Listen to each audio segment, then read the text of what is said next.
Hello viewers, আসসালামু আলাইকুম। আশা করি যে যেখানে আছেন ভালো আছেন, সুস্থ আছেন। ফরিদপুর থেকে এক দাদা আসছে, তার মুখ থেকে তার পরিচয়টা নেব, তার কাছ থেকে জানতে চাবো। উনি কিছুদিন পূর্ব আমার কাছ থেকে একটা ডেল্টা মেশিনের কাজ করে গেছিলেন। তবে এটা ওইটা কিন্তু এই ডেল্টা না, এটা অন্য আরেকটা, এটা হাই ভোল্টেজ, একটু ঝামেলা হয়েছে মনে হয়। দাদার সাথে পরিচিত হয়ে। দাদা আসসালামু আলাইকুম, ভালো আছেন? ওয়ালাইকুম দাদা আসসালাম। আপনার নামটা? আমার নাম হচ্ছে অনিক ঘোষ। আমি ফরিদপুর আলফাডাঙ্গা থেকে আসছি দাদার কাছে। এর আগেও আসছিলাম, আগে একটা ডেলটা ঠিক করে নিয়ে গেছি। এখন আমার এই সেটটার আর এক সাইড কালকে নষ্ট হয়ে গেছে, তাই দাদার কাছে নিয়ে আসছি। ইনশাল্লাহ আশা করি দাদা আগের মতোই আমার এটা ঠিক করে দেবে।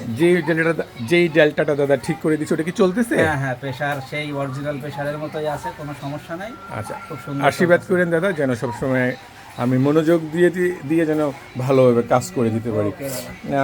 দর্শক মণ্ডলী, এটার এ সাইডটা ভালো আছে এই জোনটা, আর বি জোনটা এটার খারাপ আছে। দাদা পূর্বেই উনি অনেকটা উনিও একজন টেকনিশিয়ান, ভালো টেকনিশিয়ান, তবে ছোট যে মেশিনগুলো আছে সেগুলোর কাজ করে, ইভেন আরও অ্যানাদার লাইনে উনি কাজ করে। তো এখানে দাদা ফিউজ উড়ে গেছিলো, ফিউজও লাগাইছে, তবে ওই ফিউজটা আমি চেঞ্জ করে দিছি। আর এই উনি আগে শর্টটা ভেঙে রাখছে, এখানে খুলে রাখছে, দেখলাম আমি যে শর্ট আছে। আর এই জোনটা ভালো আছে, আমি টেস্ট করে দেখেছি। আপনারা সবাই দোয়া করবেন যেন দাদার কাজটা যেন আমি আজকে রেডি করে দিতে পারি, যেন উনি আবার নিয়ে যেন প্রোগ্রাম করতে পারে। সবাই খুব ভালো থাকবেন। আর মেশিনে কী হচ্ছে না হচ্ছে সেটা আমি আপনাদের আবার জানাচ্ছি। ধন্যবাদ সবাইকে। ওকে, থ্যাংক ইউ।